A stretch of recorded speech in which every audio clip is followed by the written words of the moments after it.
Steam is it's actually crazy how they've just continued to grow and get more popular. Steam is about to make a whole lot of people mad, and I'm going to tell you right now, it definitely is not the players. In an effort to make Steam a more transparent ecosystem, they are going to be taking recommended hardware out of the hands of developers and publishers, instead, well, they're going to show us exactly what games are actually running on, what performance really looks like for these games based on our experience. No more lying, no more hiding, no more gaslighting. Everyone will be exposed. This is going to be such a massive change. This is going to be such a huge help to players. It is going to instantly impact what games players buy, when players buy these games, and it is going to piss off a lot of these publishers that have been selling us unfinished garbage for years. So, like most of them. But this entire thing is just another step. It's just another action that Valve has taken to be able to make their platform that much more transparent. Yes. Which got me thinking, what are they up to? Because with what they're doing now and other things that have happened in the background, years of these guys working on their own hardware and their own games and their own platform, well, I think these guys are building towards something much bigger. Something that... It's a very simple thing. Video games that don't deliver the performance that is indicated and that is promised probably have a higher refund ratio. So if Valve can provide the consumer with more information ahead of time, that will prevent a negative experience on their platform and also prevent a refund that could cost them money. This is something that's financially beneficial for Valve. So this is the instance where remember what I said before about instead of lowering the price, increase the value? This is the intelligence and the genius of, a person who's trying to make a product and a service better for their customers while at the same time improving it for themselves. So that's the real reason why they're doing this. Like, it's because obviously if you buy a game and then the game gets you 30 FPS, you're going to refund the game. So why the fuck would they want people buying games and then refunding them and thinking that Steam is a scam? Because that's what's going to happen. Duh, of course. This is the intersection where, again, great businesses are able to find this intersection where the company benefits and the customer benefits. And this is, I think, a perfect intersection of that. It's a great idea.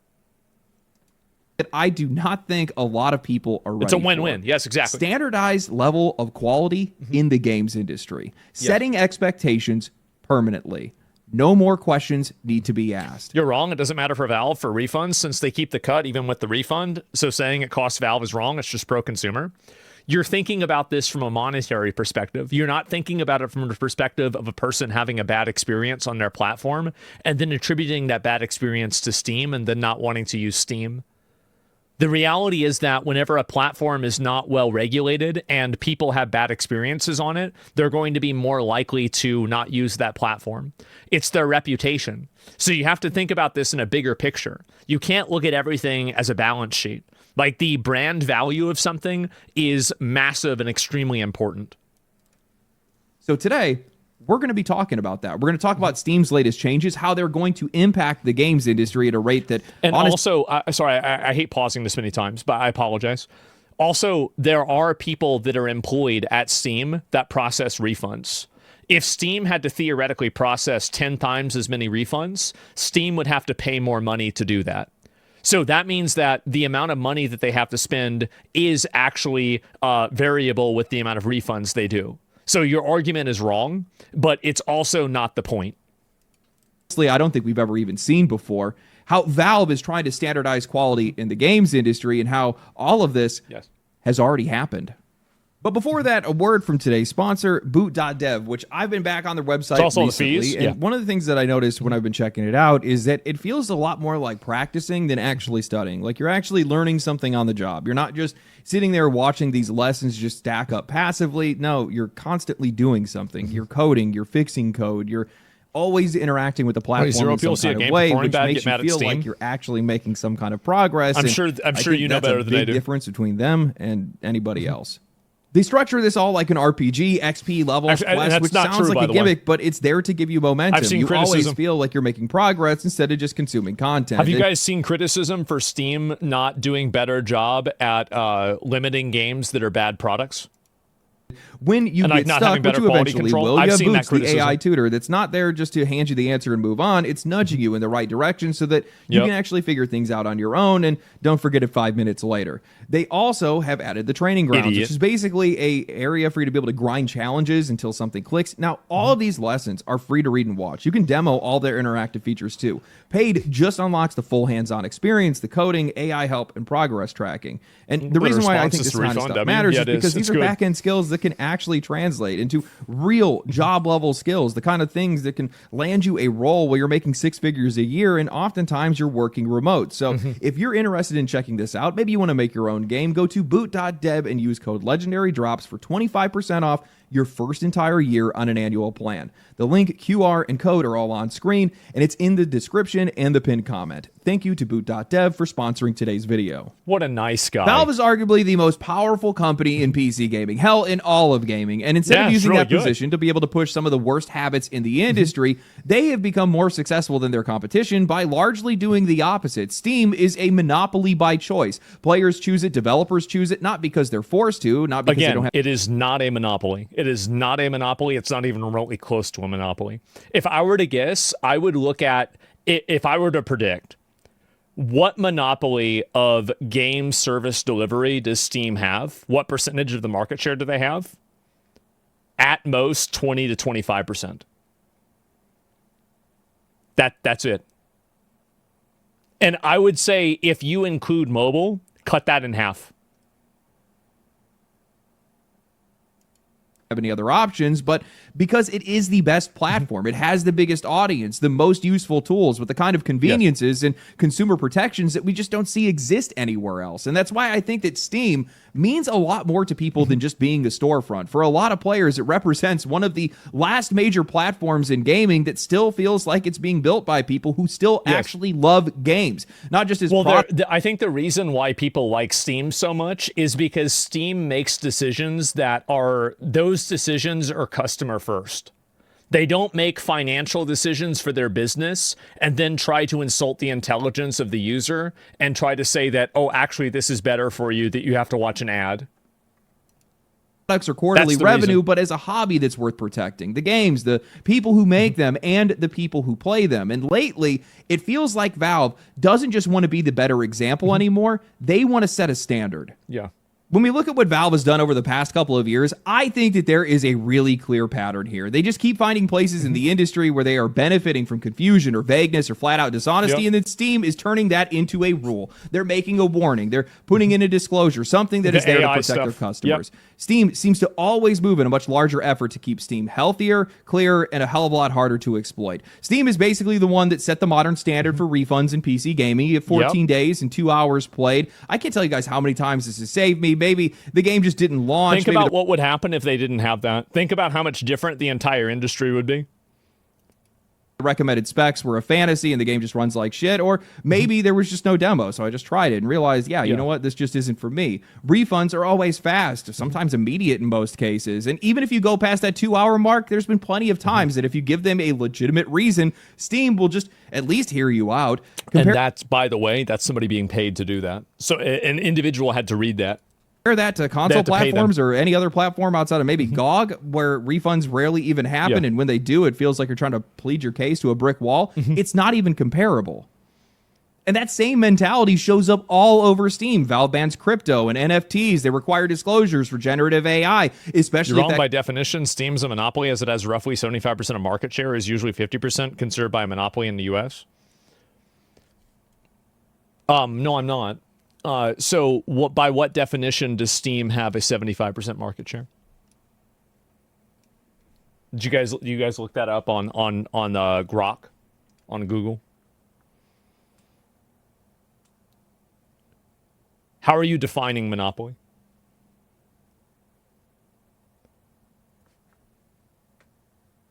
Of PC gaming? Okay, let's look it up. How many people who are... How much... let me think of a good way to ask this question. Let me think. How many players, PC only, how many... What percentage of PC players are forced to use Steam in order to access video games? See what it says.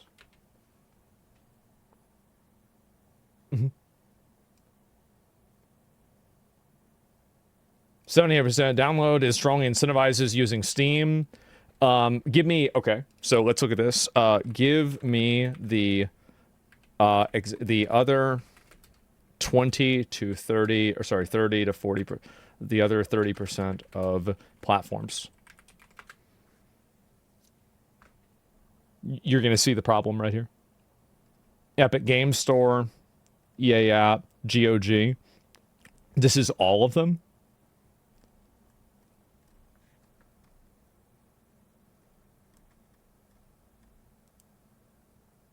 There's no way. How do they get this number? I don't believe this. I don't. Yeah, I don't believe this. We need Venn diagrams now? Yeah, I don't. And doesn't it include platforms like Blizzard? I thought it did. It says Battle.net. Yeah, it did. It says publisher-specific launchers. Yeah, how do you get the data for that? Why do you not believe it? The reason why I don't believe it is because the data isn't made public. So how do you have the data for this? Let me see if I can find it. Ask for the source? Yeah. Where is the source for the amount of users that you get for other platforms?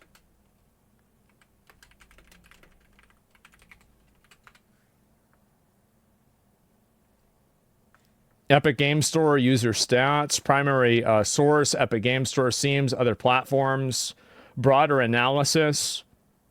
Okay, so they're from surveys. There you go. Third-party surveys. Damn. Why do you only believe AI if it says you're right? Because I know what's going on. Obviously. Why you look it up then? Because people are trying to tell me I was wrong. And I knew I wasn't wrong. I just want to let y'all know that I wasn't wrong. So like basically you guys are you're quoting statistics to me that are based off of third-party random fucking websites that there's no data for this. That's the reason why I didn't believe it. It's because I knew that there was no public data being made public about, sorry, I repeated myself. There's no public data that gives you a frame of reference that you can judge this off of in the first place. So anybody that's using a percentage would have to be making a projection. And all of the projections are coming from third-party surveys that use inaccurate third-party tools. That's the reason why. And I knew this. That's why I looked it up, because I knew I'd be right. I wouldn't have looked it up if I thought I'd be wrong. It took me a couple of searches to find out I was right, but, you know, the end result is the same thing every time. Let's go critical thinking. Yeah, exactly. It's common sense. Where's your data? You're assuming black box? Of course. Do you try to isolate how many unique games Steam has? Probably a lot. It's third-party surveys, not hard data. Yeah. And that's also, by the way, that's also counting inside of PC. PC is not the only platform where you can pursue games. That's like saying that, like, I mean, does Nintendo have a monopoly on Sony on like, Nintendo games? Like Switch 2 games? Content is being generated during live gameplay, and they have an outright ban on in-game advertising, which I'm going to keep it straight with you guys. That might actually be the only real barrier that's in place to keep publishers from jamming ads directly into our games, because like we still do get ads in games a little bit, but they're like partnerships with developers where like there's ad placement inside of the game, which is very different than a video game that is serving ads through you directly. Come on. We know that they want to. I was watching the Diablo 4 campfire chat for their latest expansion, and in the middle of it, Blizzard kept advertising a Diablo 4 themed Jackson guitar, Diablo 4 branded candy, Diablo 4 branded Fanta, and whatever else these guys could fit in. That's outside of the game. This is the version that these guys can get away with right now. They can't do that on their own platform. Because they most likely cannot magically get away with it on Steam. So, well, they just don't do it because it's just too damn obvious. Steam's rule is keeping these guys in line right now. And in 2024, Valve went after another thing that players have been burned by for years now. Promised content, DLC, expansion, season passes, all of the stuff that publishers absolutely love to sell to us before it actually exists. Well, Steam now requires those developers to describe that content, provide a release window, and stick to it. And if they can't deliver, well, then they have to communicate with Valve or issue refunds. And if they don't, well, then Steam's going to step in and they're going to handle it themselves. This said, a massive precedent. Publishers got way too comfortable taking our money up front, dangling future content in front of players, and then... Well, the other problem was things like, because you remember, like, when that happened, that came as a result of, like, games like The Day Before. Like, remember whenever that game came out and it was terrible? Well, I think that after that, people started asking for, like, more user protections for video games that are basically scams. And, like, Ashes of Creation is another example of that. Whether it's a scam or not is irrelevant. Fundamentally, the user bought something and they're not getting it. Quietly dropping support for that game once it underperformed, or the roadmap just became a little bit too inconvenient for everything else that they were doing. Steam basically said, no, if you're going to sell a promise on this platform, that is a promise that has to mean something. That is a promise you have to keep. But apparently, that's not the only promise that Steam wants publishers to keep. One of the biggest issues that players face today, if not the biggest issue that we face today, is performance. It doesn't matter what publisher, what game, what price, or what hardware you're using, you're eventually going to be running into this. And at this point, I think players are just kind of trained to expect the lie. A publisher is going to tell us that this game is optimized for a 3060 and above, and then we're going to immediately find out that it can barely even hold together on a 4080. Yep. And this is not just a PC problem. I realize I have some console viewers that are out there. These guys still... Consoles have big problems too, but generally things are more... like, consoles are better overall, I would say, for optimization because it's a one-size-fits-all. And I think that's the reason why some developers choose not to develop on, like, for example, Xbox, because Xbox is a much smaller console. Tell you, well, this game's going to run at 60, and it definitely doesn't. Performance issues have just become so common across the entire industry that even with high-profile releases, players are just bracing themselves for the excuses before the game's even launched. Hunting Horn. When Starfield launched with massive performance complaints, idiot. Todd Howard told players that they need to upgrade their PC. When Borderlands 4 launched with some of the worst performance issues that we had seen in years, Randy Pitchford told players that they were trying to use hardware that was just too old for the game. He said that PC players must face the reality of the relationship between their hardware and the software that they run. Like, half these guys didn't build their own machines.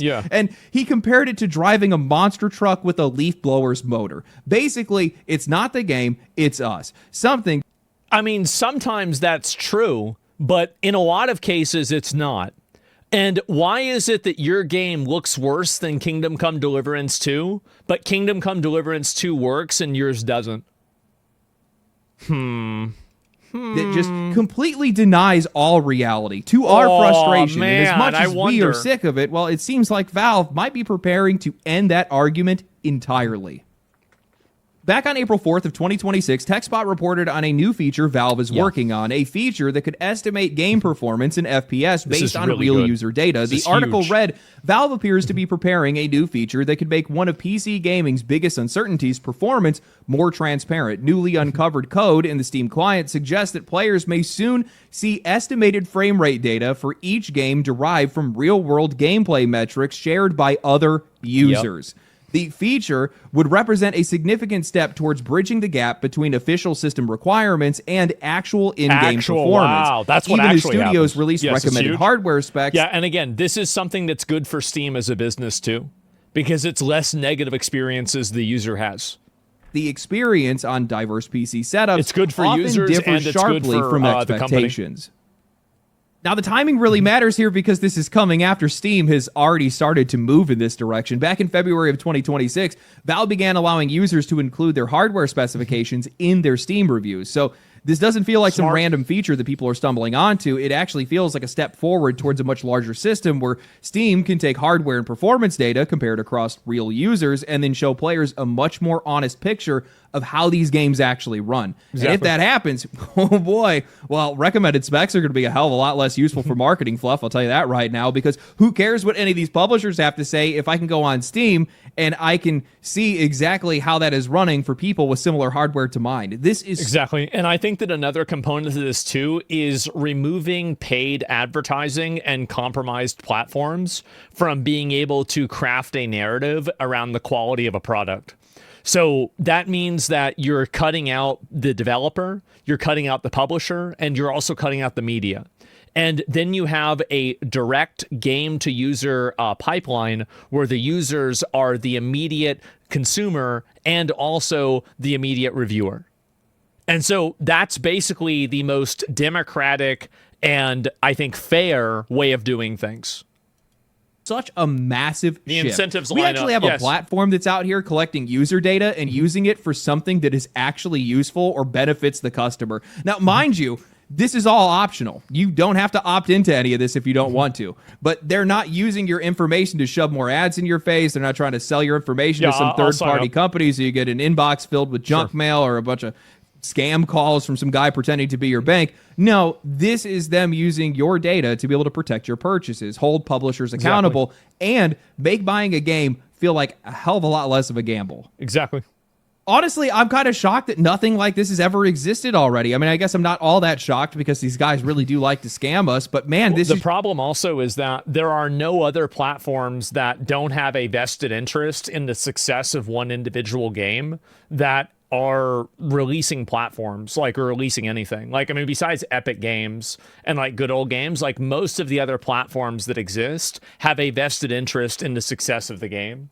So they never want to show and display a user a specification requirement that is underneath, or sorry, that's above what they have. So it's, again, a problem of incentives. Like, whenever you have an incentive that a person has to misrepresent something, you should expect to see a misrepresentation. Just so obviously useful. Instead of getting gaslit by these vague specs and cherry-picked footage that were constantly shown, players can now see at first glance how this game is performing for everybody else. You can see whether or not this game is going to be up to par for the hardware that you have before you even spend the money. And now for developers, I've talked to a few of them, these guys are cheering this on, especially indie developers, because this doesn't just help the customers, it can save these smaller teams a Slay the Spire only runs at 3 FPS on my computer. ridiculous amount of money. Yeah, not every single studio can afford to have a third-party QA going across a mountain of different hardware configurations. Not every team can fill an office with a bunch of test machines just to get a partial idea of how that game is going to perform. But if Steam can surface real-world performance data from actual players, well, that gives these developers a hell of a lot clearer of a picture too. And for Valve, man, this is just smart. That's all I have to say. They don't publish their return numbers, but I would have to imagine that a massive amount of Steam refunds likely come from games just not performing the way that players probably expected. Exactly. Yeah. People, they have to do a refund, then they have to deal with it. It's annoying, right? It's annoying for Steam. It's annoying for the user. Basically, like, a game refund is a world where everyone loses. The only people that don't lose is MasterCard and Visa, because they're processing the transaction and they get a processing fee regardless. Everybody else loses out. The game didn't run right, the specs were misleading, the player then spends an hour trying to fix it, and they finally just refund it. So a tool like this is going to help everyone. Players, because we're going to be able to make better buying decisions, developers, because they're going to get performance feedback, and Steam, because they're going to reduce a pretty sizable chunk of their own refund queue by preventing all these bad purchases before they even happen. Everybody wins. Man, I really hope that people understand just how massive of a change this is going to be. It is going to be a huge disruption to the games industry. It is going to instantaneously impact the way that these companies approach recommended hardware, how they approach performance and optimization. When you have something that is this transparent, that is likely going to be just plastered right on the store page, you don't have an option. you have to optimize that game. Otherwise, you're going to launch it with a scarlet letter before players even press buy. Exactly. If I'm Xbox or PlayStation and I was thinking about going exclusive. Exactly. This is exactly what I was saying before about how, like, I think Jeff Keighley, I would really like if he replaced one of his awards, like one of the dumb awards, with the best optimized game.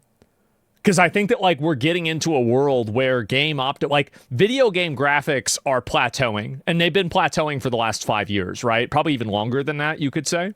And right now, optimization is like a huge value add. And I think the difference between playing something like Crimson Desert or, Kingdom Come Deliverance 2, and then comparing that to Cyberpunk at release or to... what's another game that's badly optimized? World of Warcraft, or something else, right? Like, what year was it that World of Warcraft finally stopped running on one core? Like, what was it, 2019 or something like that? It's crazy. Monster Hunter Wilds, that's the one I was thinking of.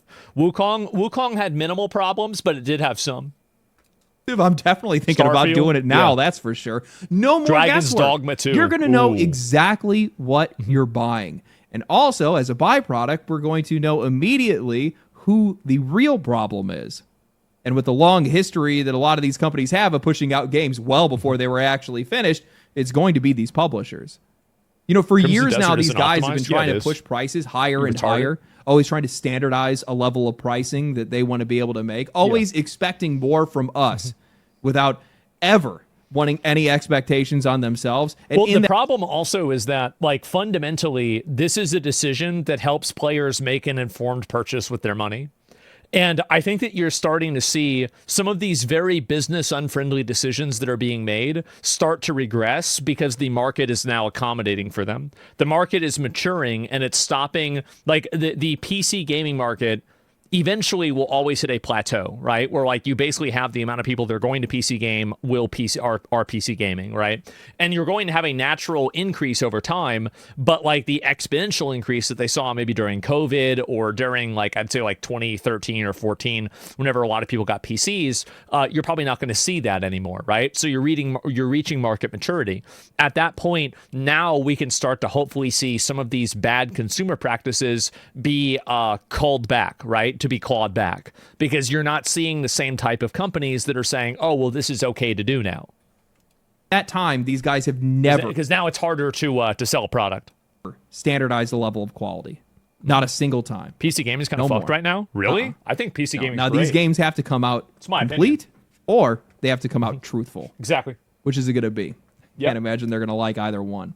I can't tell you guys how ecstatic I am over this. This is one of the greatest changes that I've ever seen in the games industry in many years. And it's something that nobody can fight. It's just good for the players. It's good for the games. It's good for developers. It's good for the industry. It's healthy overall. The only people it's not healthy for are the people that are trying to scam people. Yeah, that's right. That's it. It's not healthy for Valve scammers. isn't standardizing the games industry by trying to ask these companies and these publishers to be better. No, instead, they're just making excuses impossible to sell.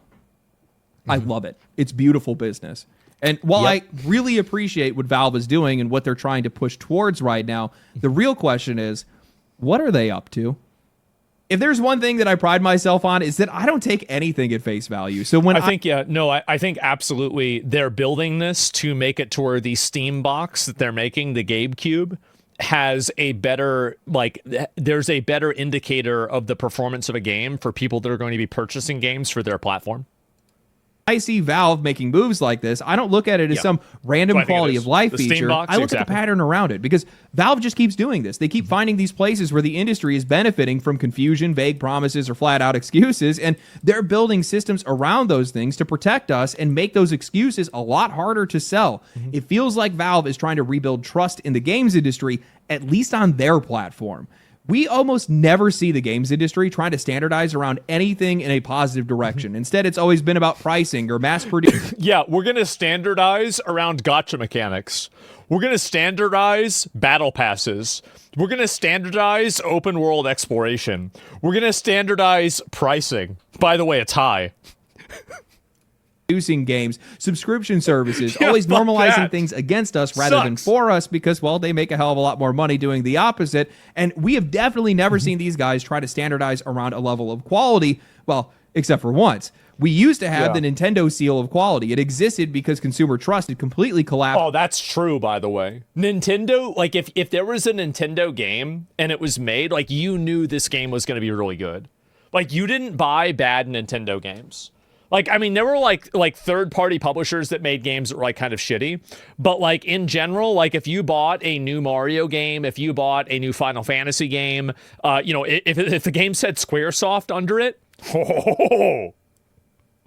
after the video game crash in 1983. That seal had read, this seal has your assurance that Nintendo has evaluated and approved the quality of this product. The point was pretty simple. If the game had that seal, it was supposed to function properly on Nintendo hardware. It told customers, this game works. But over time, we lost that. It changed. It went from the seal of quality to eventually becoming the official Nintendo seal because promising quality became a liability to them, which honestly feels like a pretty good summary of where the industry went. I don't know. I really think that Nintendo needs to up their fidelity. I really just don't think this is just awful. Like, it doesn't have to look like fucking 4K, but like, this is just, it's so bad, man. It's so awful. Play Xenoblade. I've only heard good things about Xenoblade. I think I'm going to. I mean, today, launching broken, unfinished, unsupported slop is basically normalized at this point. Players don't even expect most of these games to even work. Hell, we celebrate when they actually do, and that's just insane. There is almost no other industry in the world where this would be treated as normal. Imagine buying a movie and just accepting that it might not play, or a book where halfway through you find out that half the pages are missing. Well, I think that really that's something that was extremely common. Is that, like, back in the day, you would get DVDs from Blockbuster that were scratched sometimes, right? Or you get a VHS tape that would skip. And what's really funny is that my mom would tell me that, like, oh yeah, I bought a piece of software from IBM. I called IBM and the guy says, do you have the 1.0 or the 1.1 version? She says, well, how do I find out? Well, check the box. Well, oh, the box says 1.0. The IBM guy, wow, well, good luck to you. Bye. And that's it. You're done. You didn't get the patch? Well, that's too bad. So, no, I think that really what happened is that gaming for so long was in a growth stage.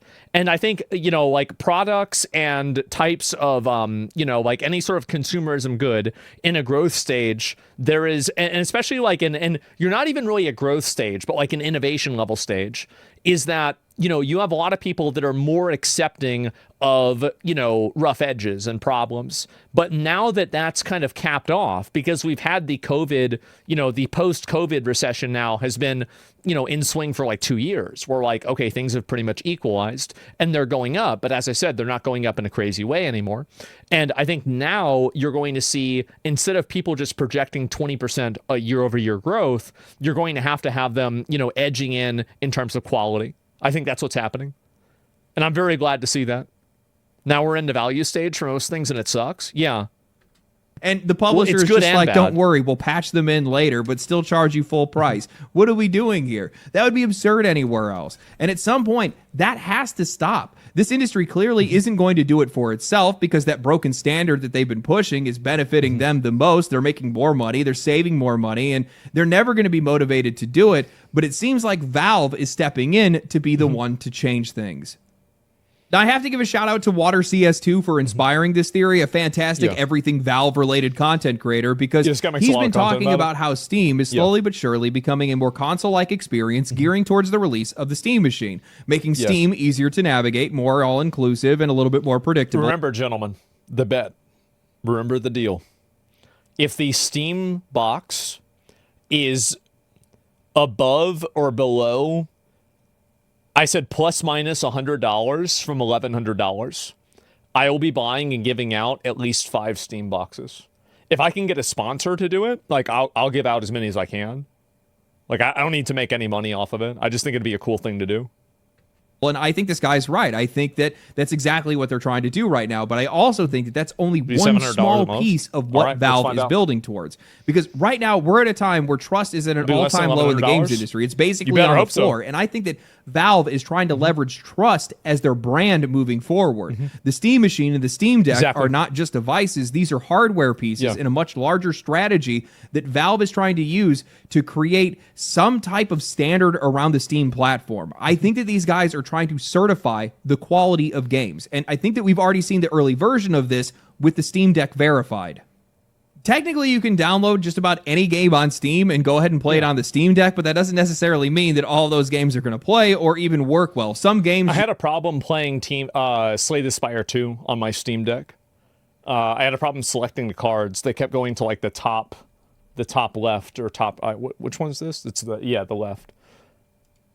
Don't support the controls. Others have text that's too small. Some of them have some weird settings that need to be changed. You have one? Some will technically launch but run so poorly that no normal person would ever say that it's playable. So Valve went and they made a simple badge system. They call it the Steam Deck Verification. Verified games means that game works well out of the box. You buy it, install it, and play it. No tinkering, no guessing. You know exactly what you're getting. Steam Deck. Playable games, that's another badge. That just means that it requires a little bit more effort. Maybe you have to change some settings, or you have to maybe make your own custom controls, but it's not what they would necessarily consider a stable experience. It's also low performance. Like, for example, I played Grand Blue Fantasy Relink, and it was low performance.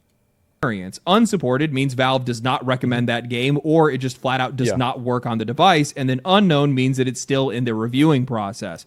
The important part is Valve is not just letting these developers slap a badge on the game and put it on the store page. No, Valve is reviewing these games themselves. They're giving these developers detailed feedback on what actually needs to be Steam fixed. Deck worth getting? And then those developers can go and resubmit for approval. So again, I think so. Valve is now taking something that used to be messy and uncertain for the customer, and they're turning it into a standard that players can understand instantly, visibly. For customers, this is so incredibly simple. You go to the store page, and right there on the game's cover, there is a badge telling you if that game works on the Steam Deck or not. Something that is just entirely unheard of and under-discussed in the games industry. You do not have to actually dig through any forums. You don't got to search Reddit threads. You don't have to watch videos. You don't have to wonder whether or not you're going to spend money on something that is going to technically launch, but they need like 15 settings changes and a blood sacrifice to be able to work properly. You know what you're getting into before you even hit buy. See, this is the thing, is that whenever you have a company that's trying to improve the experience of the user,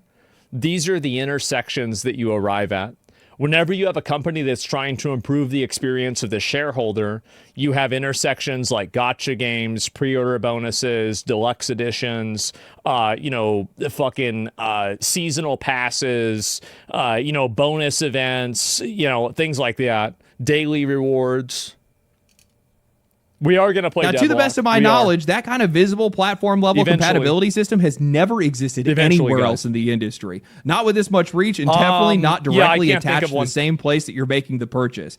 That matters here because, well, that badge is absolutely going to decide whether or not somebody's going to buy a game or skip it. And while most of this right now has just been limited to the Steam Deck, Valve is now building the exact same version of that same idea for the Steam Machine. They've already told developers that there is going to be a Steam Machine verified. That's right. But if their game is Steam Deck verified, well, then it's going to be pre-approved for the Steam Deck verification because the Steam Machine is... But it just makes me worry about it. Wait, what?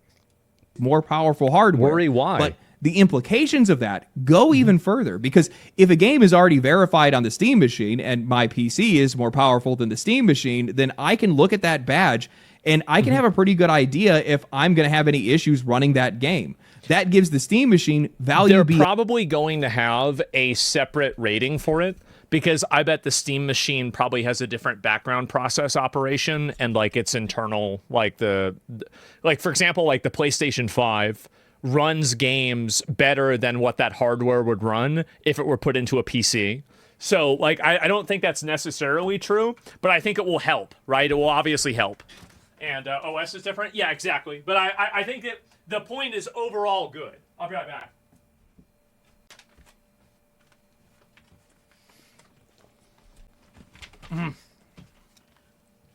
Good. All right. On the people who even go out and buy one, it now becomes a reference point for everybody else. I think this is where this all comes together because Valve is already standardizing a base level of quality on their own hardware and on their own platform. There is a badge right there. There is a green check mark telling me if this is going to work depending on what piece of hardware of theirs that I'm using. Go ahead and add in the FPS estimates that are based on real user data. And now suddenly Steam is starting to remove doubt from the customer's mind before anybody ever even makes a purchase. This is great for players, but this is also just utterly brilliant business. As a former salesman myself, I have to respect this because doubt is one of the biggest things that stops people from buying anything. Qualifying is the first step and the biggest step of the sales cycle. And it is a huge point of friction for a lot of people on PC. Will it run? Well, people don't want to make a mistake. Because, like, think about it. If you buy a $60 game, maybe you're worried that you won't get a refund. $60 is a lot of money for a lot of people. So, like, losing that money is huge. Will it stutter? Will the recommended hardware settings lie to me? Am I going to spend the first hour of this game fixing the settings instead of actually playing it? Is it going to get worse the more that I play it? Valve is trying to answer those questions before you even ask them. This is going to build trust. It's going to protect customers. It's probably going to sell a hell of a lot more games because people are going to feel safer buying them. And I think that's... It also sets a standard for other platforms. The part of Valve's strategy that a lot of these companies probably aren't going to understand.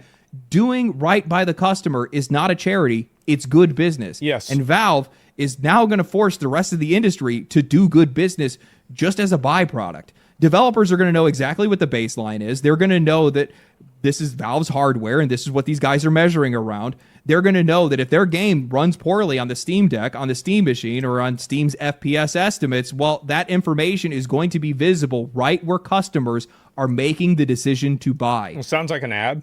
It should be. It's a great ad, and it's true.